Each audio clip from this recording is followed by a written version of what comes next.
अभिवादन स्वीकार कीजिए ब्रजेश मिश्रा का। और आप देखना शुरू कर चुके हैं द डिबेट।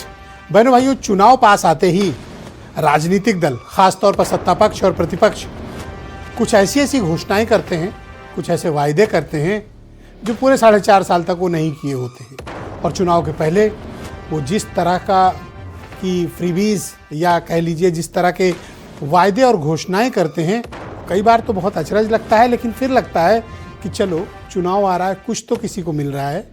आज हम चर्चा करेंगे कि सत्ता पक्ष और प्रतिपक्ष से उत्तर प्रदेश में महिलाओं के लिए ज़बरदस्त दावे किए गए हैं, और इसके पहले कल युवाओं के लिए था, आज महिलाओं के लिए है। तो दोनों तरफ से क्या ऐलान हुआ है, इस ऐलान को क्या दोनों में लागू कर पाने की स्थिति में है, या ये सिर्फ घोषणाएं बनकर रह जाएंगी। आज इस विषय पर विस्तृत चर्चा। बहनों भाइयों, उत्तर प्रदेश में महिला मतदाताओं की संख्या तकरीबन 46% है, और उत्तर प्रदेश में ये एक बहुत ज़बरदस्त ऐसा वोट शेयर है जो अगर किसी पार्टी की तरफ झुकता है, ज़बरदस्त बेनिफिट। 14, 17, 19 और 22 महिलाओं का अधिकांश वोट का एक बड़ा हिस्सा, law and share, Bharatiya Janata party को आया है। लेकिन 24 में इसमें थोड़ा तब्दीली आई। इस तब्दीली के बाद अब राजनीतिक दलों ने महिलाओं के अधिकार और उनको मिलने वाले सम्मान और उनके लिए सामाजिक सुरक्षा की स्कीमें शुरू कर दी। अब उत्तर प्रदेश में इस वर्ष के अंत में या फिर अगले वर्ष के प्रारंभिक महीनों में चुनाव है। तो अगर हम ये मान भी लें कि चुनाव समय से है, तो जनवरी में आचार संहिता आ जाएगी। तो अब मुश्किल से 4-5 महीने का वक्त शेष है। तो कल युवाओं के लिए 1 लाख नौकरी का ऐलान हुआ कि 1 लाख नौकरियां 6 महीने में देंगे। तो आज 2 ऐलान हुए हैं। एक ऐलान उत्तर प्रदेश के मुख्यमंत्री ने किया है कि 50,000 स्नातक छात्राओं को सरकार स्कूटी देगी। 60 वर्ष से अधिक की महिलाओं को रोडवेज की बसेज में मुफ्त यात्राएं। इंटरमीडिएट तक छात्र और छात्राओं दोनों को टैबलेट देने की बात है। बस की यात्राएं मुफ्त, ट्रेन की यात्राओं में कंसेशन, टैबलेट और स्कूटी। स्कूटी एक बड़ा गेम चेंजर हो सकता है। स्कूटी महंगी आती है, और 50,000 छात्राओं को देने की बात है। और इसमें से भी, जैसा कि राज्यपाल ने बोला था, तो अगर मैं राज्यपाल की बात को सही मानूं तो 50,000 स्कूटी में से अधिकांश ग्रामीण क्षेत्र की बच्चियों को मिलेगी, जो एक अच्छी बात है। उन्हें अपने कॉलेज जाने में आसानी होगी। अब इसके अलावा सरकार ने एक मास्टर स्ट्रोक अभी अपने पास रोक रखा है, जो शायद चुनाव के नज़दीक आते ही और उसका ऐलान होगा। वो है कैश बेनिफिट ट्रांसफ़र। बिहार में तो 10-10 हज़ार मिले। अब देखना है कि उत्तर प्रदेश में महिलाओं के खाते में कितने पैसे आएंगे। तो प्रतिपक्ष ने भी एक बड़ा दावा कर दिया, समाजवादी पार्टी।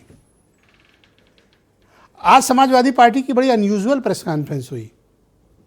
प्रेस कॉन्फ्रेंस में अखिलेश यादव तो मौजूद थे, डिंपल यादव भी लीड कर रही थी, और वो अकेली नहीं थी।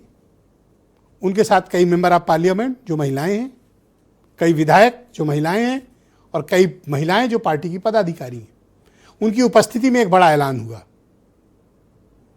बिहार में 10,000, 40,000 देंगे महिलाओं को। उनके खाते में अगर समाजवादी पार्टी की सरकार बनती है, 40,000 रुपए दिए जाएंगे। 40,000। स्त्री सम्मान योजना नाम दिया गया, स्त्री सम्मान समृद्धि योजना। 40,000 रुपए। लैपटॉप के दावे किए गए हैं। 18 लाख लैपटॉप हालांकि अखिलेश यादव ने अपने कार्यकाल में बांटे थे। इसके अलावा मेट्रो में फ्री राइड, सरकारी बसों में फ्री राइड, और अन्य स्कीमों में महिलाओं को प्राथमिकताएं। तो कम से कम चलो ये तो आया कि अब मूल विषयों पर राजनीतिक दल बात करने लगे।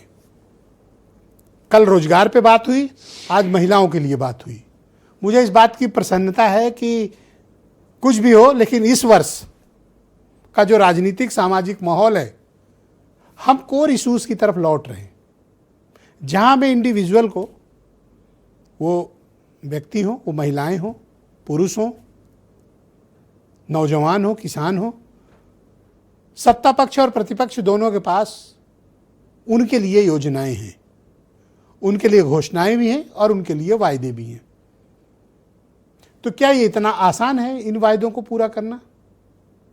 तो योगी सरकार ने 2300 करोड़ का एक बजट रखा है जहां वो टैबलेट वितरित करेंगे, 2326 करोड़। अब 50,000 स्कूटी अलग से बटेंगी और अभी इसमें कैश बेनिफिट ट्रांसफर बाकी है, जो समाजवादी पार्टी ने 40,000 दिया है। तो अब बीजेपी की मजबूरी है कि वो 40 से ऊपर दें, क्योंकि 40 देने वाले ने कह दिया है, अपोजिशन ने कह दिया कि 40।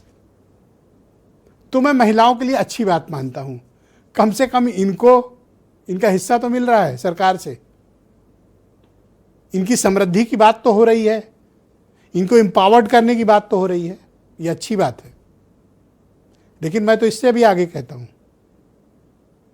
महिलाओं को प्राइमरी से लेकर स्पेशलाइजेशन के कोर्स तक, पीएचडी तक पूरी शिक्षा फ्री कर देनी चाहिए और ऐसी पहल सत्ता पक्ष या प्रतिपक्ष दोनों को करनी चाहिए। तो क्या वाकई में महिला दिवस पर ये महिलाओं को उनके अधिकार, समृद्धि, सम्मान और सुरक्षा हासिल होगा, या फिर ये जुमले हैं?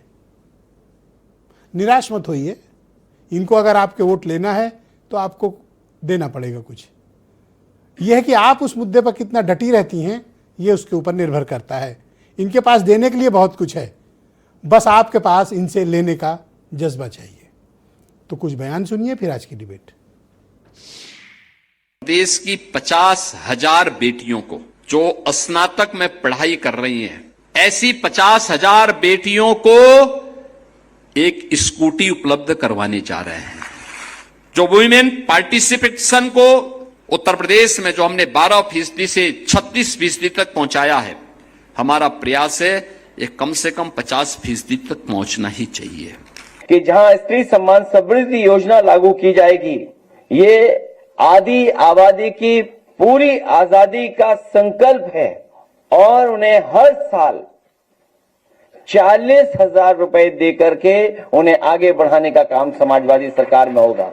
भविष्य में इंटरमीडिएट पास करने वाली बेटी को लैपटॉप देकर के उसको आगे बढ़ने का मौका समाजवादी सरकार में दिया जाएगा। तो आपकी तो लॉटरी लगी है, अब इनमें से जो भी आएगा मिलेगा तो आपको, लेकिन मिले इसके लिए आपको एकता, मजबूती और दबाव बना के रखना है। अनिला सिंह मेरे साथ मौजूद हैं, भारतीय जनता पार्टी की प्रवक्ता हैं। भाषा सिंह मेरे साथ मौजूद हैं, बहुत जानी मानी पत्रकार। जूही सिंह समाजवादी पार्टी की प्रवक्ता। सुचि विश्वास कांग्रेस कमेटी की प्रवक्ता। अरुण राजभर एसबीएसपी के प्रवक्ता हैं और वीरेंद्र जी हमारे नेशनल हेड। तो आप सभी का स्वागत और धन्यवाद। अनिला जी, कार्यक्रम